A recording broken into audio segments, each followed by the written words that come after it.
doctor Javier. Muchas gracias. Bueno, ya empezando con el tema que vamos a llevar hoy, que es la importancia del registro domiciliario de la presión arterial, pues como sabemos, la hipertensión arterial es una de las patologías que tiene tal vez la mayor incidencia y prevalencia de todas las patologías no de tipo traumáticas a nivel mundial. Por eso es que los sistemas de seguridad social de salud han tratado de diseñar ciertas estrategias para poder llevar un mejor control y poder disminuir las complicaciones que muchas de ellas llevan un alto costo desde el punto de vista tanto económico como de vidas a nivel de estos sistemas de seguridad social en salud. Ya entrando en el tema, lo primero que voy a hacer es una breve reseña de qué es la hipertensión arterial. Y definimos como hipertensión arterial cuando la presión arterial sistólica, está mayor o igual a 140 milímetros de mercurio y la diastólica mayor o igual a 90 milímetros de mercurio. Pero, ¿y cómo hacer ese diagnóstico?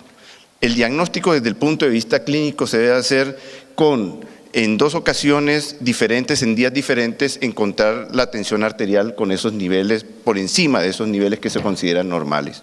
Pero hay una población que se considera de alto riesgo y que tienen unas presiones arteriales limítrofes y que ya en estudios que se han hecho últimamente se han encontrado que estas personas pueden o desarrollar a muy corto plazo hipertensión arterial o desarrollar daño de órgano blanco sin que sea clasificado como hipertenso. Entonces se creó y se dio el concepto de lo que se llama presión arterial normal alta, que salió a la luz científica tanto en la guía de la Sociedad Europea de Cardiología para el Manejo de la Hipertensión Arterial del 2013, como en el octavo comité de expertos de la Sociedad Americana de Hipertensión del 2014, y es la presión arterial normal alta. Se considera presión arterial normal alta cuando la presión arterial sistólica se encuentra entre 130 y 139 milímetros de mercurio y la diastólica entre 85 y 89 milímetros de mercurio. ¿Qué importancia tiene esto? Como dije anteriormente, a estas personas, ¿será que sí se les va a iniciar modificación del estilo de vida? ¿Se le iría a iniciar tratamiento desde el punto de vista farmacológico? Es una de las interrogantes que tenemos los grupos que estamos trabajando en lo que es la hipertensión arterial. Como sabemos, la hipertensión es una enfermedad multifactorial, tiene diferentes causas y una de las complicaciones que tenemos en la actualidad, sobre todo para el manejo de estos pacientes y el control, es que hay una misma clasificación para todas las edades, aunque ya, por ejemplo, en estas últimas guías sabemos que para pacientes gerontes mayores de 75, 80 años, se considera normal hasta 150 la presión arterial sistólica. La idea y a lo que va proyectado, pero es muy difícil de realizar, es que al igual que los niños y los adolescentes, en el adulto también se lleve el sistema de percentiles para considerar los niveles normales de presión arterial. Pero esto se necesitaría un estudio epidemiológico poblacional muy grande para poder hacer esto, pero en estos momentos se considera que es prácticamente imposible realizar hacer este sistema. En esta tabla, que la saqué de la guía de la Sociedad Europea de Cardiología para el Manejo de la Hipertensión, vemos los niveles para los cuales nosotros debemos hablar que una persona es hipertensa o no, y las diferencias que hay entre los diferentes sitios donde se toma la tensión arterial. En el consultorio se considera una persona hipertensa cuando los niveles se encuentran por encima, la sistólica por encima de 140 milímetros de mercurio y la diastólica por encima de 90 milímetros de mercurio. Mientras que ambulatoriamente, en el día, mire que tenemos diferencia en el momento en que se toma la tensión arterial. La sistólica se considera por encima de 135 y la diastólica por encima de 85. Lo mismo que en la noche, mire cómo cambia, y esto es importante sobre todo cuando vamos a hacer el monitoreo domiciliario de presión arterial, explicarle al paciente que en la noche la tensión arterial desciende. Y por eso se considera hipertenso a aquellas personas que tienen más de 120 milímetros de mercurio en la noche, la sistólica y la diastólica por encima de 70. Con un promedio en las 24 horas que no debe sobrepasar a 130 milímetros de mercurio la sistólica y la diastólica de 80 milímetros de mercurio. Esta otra tabla que la saqué de las mismas guías, vemos los niveles que se deben encontrar en el consultorio, que es donde nosotros nos encontramos por primera vez al paciente. Y vemos que una presión arterial óptima está por debajo de 120 milímetros de mercurio la sistólica, la diastólica por debajo de 80. Hablamos ya de normal entre 120 y 129 y la diastólica entre 80 y 84, y ya los otros conceptos los dije anteriormente, excepto que en esta tabla ya vemos la clasificación en grados dependiendo tanto los niveles de sistólica y diastólica, y eso nos va a dar lo que vamos a ver en una tabla que vamos a ver posteriormente. Con respecto a la prevalencia de la hipertensión arterial, vemos que es una enfermedad que tiene una prevalencia muy alta. En la literatura mundial aparece que en la población mundial está entre un 30 y un 45% de la población a nivel mundial, pero en Colombia, a pesar que los datos no son muy buenos, según el Ministerio de Salud, la prevalencia de la hipertensión en Colombia va aproximadamente en el 32% de la población en general, que esto va aumentando a medida que va aumentando la edad, a tal punto que dentro de la población mayor de 70 años esta prevalencia se aumenta un 60%, que hay diferencia de esta prevalencia entre países. Y vemos que, por ejemplo, nomás aquí en Colombia hay diferencias entre regiones. En aquellas zonas donde hay predominio de la raza afrodescendiente, la prevalencia de la hipertensión es mucho mayor. Uno de los problemas que hemos tenido, sobre todo los grupos que estamos dedicados al manejo de la hipertensión arterial, es que hay un déficit de los datos para poder sacar la prevalencia y la incidencia aquí en Colombia y en los países latinoamericanos por ser países tercermundistas. Y esto debido a que los sistemas de seguridad social en salud tienen un déficit de información terrible. ¿Qué es lo que se ha hecho y qué es lo que se está haciendo en la gran mayoría de estos países? Como las complicaciones son mucho menos frecuentes, lo que hace es tratar de hacer una progresión de las complicaciones de esta enfermedad como es el ictus, y así por eso se saca una especie de comparación estadística para ver la prevalencia de la hipertensión. Como dije anteriormente, esta tabla es la que iba antes de lo de la prevalencia. Aquí vemos cómo, por ejemplo, entre más se va aumentando los niveles de presión arterial y entre mayores factores de riesgo, el riesgo cardiovascular va aumentando para desenlaces fatales tanto desde el punto de vista cardiovasculares como cerebrovasculares. Ya con respecto a cuando tenemos ante nosotros una persona que sospechamos que es hipertenso, tenemos que hacer una adecuada evaluación diagnóstica. ¿Y esto cómo lo hacemos? Volviendo a la medicina tradicional, a la historia clínica. Tenemos que hacer una historia clínica muy completa y encaminada hacia la evaluación de los factores de riesgo cardiovasculares, sobre todo ¿para qué? Para prevenir si esta persona va a hacer algún daño de órgano blanco, confirmar el diagnóstico. Resulta que uno de los grandes errores que nosotros cometemos es que nos llega por primera vez a la consulta y diagnosticamos que es hipertenso y se queda como hipertenso y resulta que no. Mire que el diagnóstico se debe hacer en 2 ocasiones, en 2 días diferentes. Entonces, eso es importante tener en cuenta, descartar la hipertensión arterial secundaria, sobre todo cuando tenemos el grupo poblacional de personas jóvenes, y así poder nosotros subsanar la patología que está ocasionando la hipertensión y así disminuir la progresión de complicaciones a largo plazo. Evaluar el riesgo cardiovascular, sea con el score que ustedes quieran tomar. Aquí en Colombia, por ejemplo, ya la Sociedad Colombiana de Cardiología tiene un score, un Framingham adecuado para la población colombiana.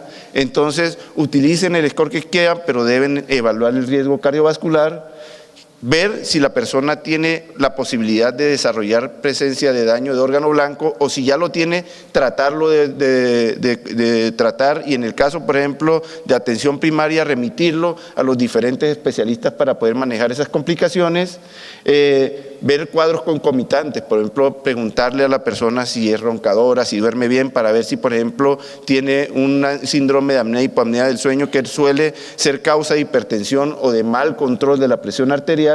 Y algo importante, nomás mire, hace poco yo tuve hospitalizado a un paciente muy amigo mío con un cuadro de una disección aórtica en la cardioinfantil y delante de mí entró la auxiliar de enfermería de la Fundación Cardioinfantil, que es un instituto especializado en cardiología, y le ha tomado la tensión arterial al paciente por encima de la ropa, ni siquiera le descubrió el brazo. La gran mayoría no sabemos medir la presión arterial. del personal médico y paramédico. Y es importante volver a tomar y enseñarles las técnicas, cómo se debe tomar la tensión arterial. Ya esta es una tablita que les quise traer que me pareció muy importante. Cuando nosotros encaramos el paciente y nos lo encontramos en el consultorio, tenemos 4 fenotipos de pacientes que logramos encontrar. Vemos aquel paciente que tanto en el consultorio como en el domicilio tienen las presiones arteriales normales, es el que se considera o que no es hipertenso o que es un hipertenso adecuadamente controlado. Aquellos que en la tabla superior vemos que tienen tanto la presión arterial elevada en la casa o en el domicilio como en el consultorio, es a los que se consideran que no están controlados, que son verdaderamente hipertensos o que son hipertensos resistentes. Aquellos que encontramos en el consultorio normotensos, pero le hacemos el monitoreo domiciliario y presentan variabilidad de tensiones arteriales elevadas o persistencia en la presión arterial alta, esos pacientes se consideran hipertensos enmascarados y se deben manejar de forma igual que aquellas personas que tienen permanentemente la presión arterial elevada y aquellos que solamente están hipertensos en el consultorio, en el que se debe considerar o que no son verdaderos hipertensos o que no son verdaderos resistentes o son lo que se llama la hipertensión de guardapolvo o de bata blanca, que eso se considera que se deben hacer un seguimiento, pero no se debe iniciar manejo desde el punto de vista farmacológico. ¿A qué viene esa tabla? A la importancia de que nosotros sí debemos hacer un monitoreo domiciliario de presión arterial. Nosotros como médicos, tanto de atención primaria como médicos especialistas, tenemos que tener ese dato porque es el sitio adecuado y donde el paciente se pasa el mayor tiempo y nos puede dar una información muy importante, sobre todo para el manejo de estas personas. Estas son las preguntas que nosotros vamos a tratar de desarrollar en esta charla con respecto a por qué, y le voy a tratar de justificar por qué debemos hacer una toma domiciliaria de presión arterial. ¿Será que la medición casual en el consultorio suma para la evaluación del paciente hipertenso? ¿Será que será el mejor método para hacer el diagnóstico de hipertensión arterial? Pues vamos a ver. La gran mayoría no conocemos los equipos que utilizamos para la medición de la tensión arterial. Sabemos que es un tensiómetro, pero por ejemplo hay uno de mercurio que ya no se debe utilizar debido a que hubo un pacto entre la Asociación de Protección del Medio Ambiente y la Sociedad de Hospitales de los Estados Unidos, que para el 2005 no se debe utilizar ningún instrumento que maneje mercurio o que deje residuos de mercurio. En Colombia ya el ministerio prohibió, debido a este pacto, la utilización de tensiómetros de mercurio, el tensiómetro aneroide, que es el que le llamamos el manual, el digital, o sea, el electrónico, cuántas mediciones realizar, cuándo utilizar el uno, cuándo utilizar el otro. ¿Por qué debemos hacer el monitoreo de presión arterial? ¿A quién? ¿Cuándo? ¿Y cómo? ¿Qué ventajas y desventajas tiene esta técnica nueva para la evaluación del paciente hipertenso? Y si el monitoreo ambulatorio de presión arterial, o sea el MAPA, es el gold estándar para el diagnóstico de la hipertensión, también ver ventajas y desventajas de esta técnica. Lo primero que voy a hacer es hacerle una breve reseña del equipo que se utiliza. Vemos que hacia finales de 1900, del siglo XIX, el científico italiano Scipione Riva-Rossi, en 1896 sacó a la luz científica el primer equipo para la toma de tipo fácil y transportable de la presión arterial. Y esto lo utilizó creando un manguito inflable para oclusión de la arteria braquial. Él propuso primero la arteria braquial para la técnica, debido a que se encuentra al nivel del corazón y es fácil de ocluir. Planteó un manguito inflable para ocluir esta arteria, propuso el lineamiento para su uso, lo que hizo fue diseñar la técnica para la toma de la presión arterial desde el punto de vista palpable, Diseñó el instrumento portable, porque antes estos instrumentos nomás estaban en los laboratorios, eran grandísimos. Allá arriba vemos la imagen del primer instrumento que él utilizó para la tensión arterial, y algo importante, desde esa época se habla de lo que es la hipertensión arterial de bata blanca. Él vio que en las personas que se le tomaban en los hospitales, a la gran mayoría le salía más alta de lo que se le tomaba en el domicilio, y fue el primero en hablar del efecto de bata blanca. Hacia finales de este mismo siglo, el científico y médico de origen estadounidense Harvey Cushing fue el primero que introdujo esta técnica en los Estados Unidos, y es el que se considera responsable de la universalización de la toma de la presión arterial en la práctica médica. Ya hacia los años de 1905, Nikolai Sergeyevich Korotkov, discúlpenme la pronunciación rusa, de origen ruso, fue el primero en describir la técnica auscultatoria, en un modelo animal en el cual se le hizo una fístula arteriovenosa, fue el primero en describir los sonidos que se tenían cuando se ocluía la fístula, tanto en la diástole como en la sístole. La técnica, sobre todo con el esfingomanómetro anaeroide que se encuentra en la actualidad utilizándose, es la mixta, tanto la unión de la de Riva-Rochit como la de Korotkov, y es la que se utiliza de forma general. ¿Cómo tomar la presión arterial? Lo primero que tenemos que hacer, y es lo que nunca vemos, por ejemplo, uno va a las salas de urgencias de todas las instituciones donde uno trabaja, nunca le toman el pulso antes de tomarle la tensión arterial. Y esto es importante, porque si tienes un pulso irregular, no debes utilizar tensiómetros digitales. Si tú ves que en las salas de urgencia, por ejemplo, en los sitios donde hacen el triage, a todo el mundo le toman la tensión arterial con el digital. Y si está regular, pues ese sí se puede utilizar. No hay ningún equipo que se encuentre avalado de los digitales para la toma de la presión arterial en pacientes con pulso irregular. ¿Cuándo tomar la tensión arterial con esfingomanómetro anaeroide? Pacientes que tengan pulso irregular, pacientes que tengan con el equipo digital presiones muy altas o muy bajas. En caso en que no se pueda tomar la presión arterial con el digital, hay veces que el digital aparece error y no sabemos la causa. Eso es principalmente la indicación para tomar con el esfingomanómetro anaeroide, algo que nunca hacemos. Llega el paciente, se siente y tómele la presión. Uno siempre debe explicarle, sobre todo para que el paciente se tranquilice y pueda manejar una tensión arterial cercana a lo normal, de lo que él maneja. Tener el reposo de 5 minutos, que tampoco lo estamos utilizando en la gran mayoría, sobre todo en las salas de urgencia. Tomarlo con el paciente sentado, que esté cómodo, en un sitio adecuado, que esté bien aireado, con buena iluminación, que esté en silencio. Es importante eso. ¿Cuándo tomar la presión arterial de pie? En la primera consulta, siempre se debe tomar de pie, acostado, sentado. Pacientes diabéticos, pacientes mayores de 65 años, y si hay hipotensión postural también, sobre todo para hacer el diagnóstico. El apoyo del brazo debe estar a nivel del corazón. Elige al monitor adecuado. Vamos a hablar posteriormente de qué es la avalación de estos equipos. El brazalete adecuado para la toma de la tensión, y algo importante, el paciente tiene que estar quieto. Y sobre todo vemos muchas veces en las salas de urgencia o en el consultorio el paciente hablador. Resulta que el paciente hablador también produce un sesgo de la toma de la tensión arterial. En esta tabla que les quise traer, vemos cómo ciertas situaciones pueden alterar la presión arterial sistólica. Por ejemplo, un brazalete demasiado pequeño eleva la presión arterial sistólica entre 10 y 40 milímetros de mercurio. Un brazalete sobre la vestimenta entre 10 y 40 milímetros de mercurio. Imagínense lo que hizo la enfermera allá delante de mí, le sesgó la tensión arterial entre 10 y 40 milímetros de mercurio.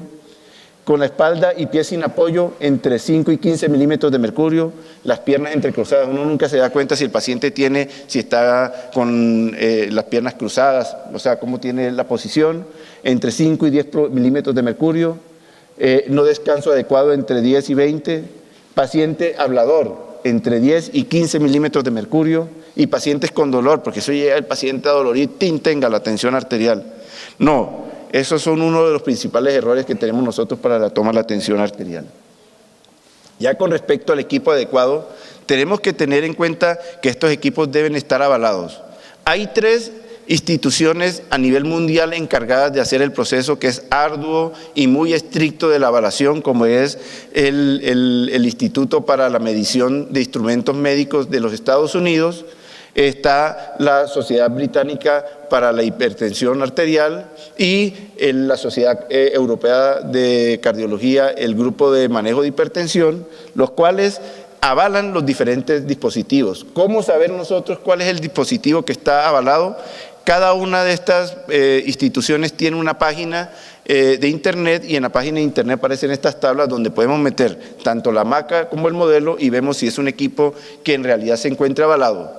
¿Para qué nos sirve esto? Para saber si la información que nos está dando es la adecuada o no, ¿ya? Si es veraz o no. Algo importante también para el monitoreo domiciliario: tenemos que tener equipos de fácil manejo, equipos modernos que tengan por lo menos 20 memorias, porque es bueno que el paciente nos lleve el equipo al consultorio para nosotros ver cómo se ha tomado la atención, aunque no se debe tomar estrictamente, porque a veces el vecino, la amiga, toman el equipo y se toman la atención, entonces nos puede dar tensiones sesgadas. Y algo importante, el manguito tiene que ser un manguito inteligente, que el paciente lo pueda manejar fácilmente. Aquí hablamos nosotros de manguito inteligente, que el sitio de sensado sea prácticamente toda la circunferencia del manguito, ¿ya? Y que, por ejemplo, estos tensiómetros modernos ya vienen prediseñados para que se envuelvan sobre el brazo y así poder tomar más fácil la tensión arterial. Ya con respecto a la monitorización de la tensión arterial domiciliaria, una de las cosas importantes es que se le debe advertir al paciente que el tensiómetro de mano no es recomendable, excepto en aquellas personas muy obesas que tienen un brazo muy grande y que los brazaletes de estos tensiómetros digitales no son los más adecuados. Por ejemplo, ellos la muñeca normalmente no la tienen tan gruesa o tan grande, entonces es la única recomendación del tensiómetro de muñeca. La toma debe ser diaria y hay dos protocolos ya descritos de la toma de la presión arterial domiciliaria: un protocolo de 4 días y un protocolo de 7 días. De este protocolo, tanto el de 4 como de 7 días, se recomienda no tomar la toma del primer día. Se considera que se encuentra sesgado debido a que el paciente se encuentra algo estresado por lo que está realizando. Se deben tomar en condiciones ideales, como dije anteriormente. Se deben hacer 2 mediciones con un intervalo de entre 2 y 5 minutos de esa tensión arterial. Esta se debe tomar antes del desayuno y antes de la cena, y se debe hacer el promedio del día de cómo va la tensión arterial, no como le decimos nosotros al paciente, no, que tómesela en cualquier momento del día, no. Esta es la técnica que está avalada por las diferentes sociedades de manejo de hipertensión. Los resultados siempre deben ser llevados donde el médico para que éste dirija el tratamiento. Se debe comparar con la toma de la consulta, a pesar que sabemos que la toma de la consulta va a salir más elevada. Permite tomar la tensión arterial en un sitio habitual donde la paciente está, en la casa, en el trabajo, en su sitio de recreación. Por eso es muy importante. Una de las ventajas que tiene con respecto al mapa es que se puede hacer por más tiempo. Imagínense, entre 7. Es más, si uno quiere hacerlo por más de 7 días, lo puede hacer. Permite registrar la variabilidad de la presión arterial. Este es un concepto importante. Resulta que la variabilidad de la presión arterial se considera que es aquellos pacientes que con fármacos o no presentan elevaciones momentáneas de la presión arterial. Esta variabilidad, cuando se encuentra elevada, en estudios recientes se han demostrado que presenta el mismo riesgo de presentar daño de órgano blanco y desenlaces fatales tanto cerebrovasculares como cardiovasculares, y por eso se debe manejar de forma igual que lo que se debe manejar un paciente que permanezca con la tensión arterial elevada. Y algo muy importante, es un método económico. Compramos un tensiómetro una vez en la vida y si se nos daña 2 veces, pero no compramos más y cambiamos las pilas. Las recomendaciones para el paciente: que debe tener el reposo de 5 minutos, no debe haber consumido alcohol, cafeína, ni haber comido ni tabaco por lo menos 30 minutos antes de hacer el procedimiento, no haber ingerido exceso de alcohol por lo menos 24 horas antes de iniciar esta técnica, debe estar sentado con el brazo bien apoyado y debe tener los pies, o sea, en un sitio bien adecuado para la toma de la tensión. Con respecto al tamaño del brazalete, pues como vimos anteriormente, esto es factor de sesgo. En niños se considera normal el brazalete entre 3 y 20, adultos normal, pequeños, de entre 17 y 28, adultos de talla normal entre 24 y 32 centímetros, grandes entre 32 y 42 centímetros, y aquellas muy grandes, muy obesos, el brazalete entre 38 y 50 centímetros. Importancia pronóstica, que es a lo que va esto. Ya en estudios y por ejemplo en las guías de manejo de la Sociedad Europea de Cardiología se ha demostrado que hay una relación estrecha entre el monitoreo domiciliario, o sea, aquellas personas que durante el monitoreo presentan elevación de la tensión arterial y la presencia de daño de órgano blanco.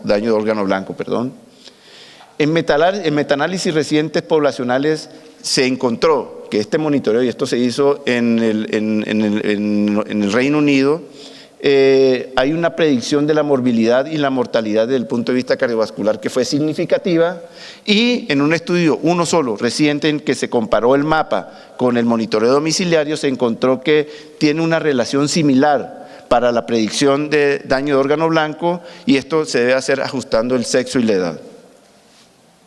En esta tabla vemos cómo los equipos, en esta dispositiva, modernos, ya vienen con un software que se le coloca al computador de uno y se conecta el tensiómetro al computador, donde nos muestra ya cómo va haciendo un promedio de la tensión arterial, tanto en el día como en la noche, y un promedio en general, que esto nos sirve mucho. Ojalá todos los pacientes nos llevaran así y no el papelito que muchas veces no lo damos para descifrar.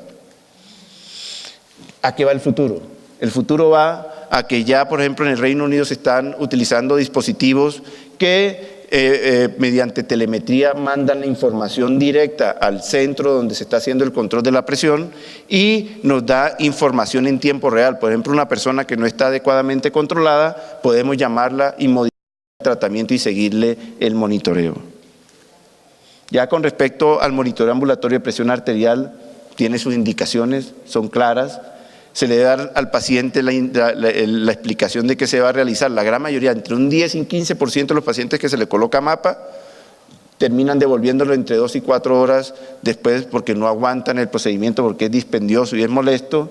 Nos permite la toma diaria, diurna y nocturna. Resulta que con el monitoreo domiciliario, el paciente está dormido, no podemos tomarle la tensión arterial, pero este sí nos permite eso, nos permite ver la variabilidad de la hora pico, del pico matinal, la caída nocturna y el efecto Dippling, sobre todo en aquellas patologías como es el SAOS, obesidad, ingesta elevada de sal, hipotensión ortostática, disautonomía e insuficiencia renal, y también nos sirve para pronóstico. Vemos que en los informes del mapa nos dice con probabilidad, con alta probabilidad de daño de órgano blanco.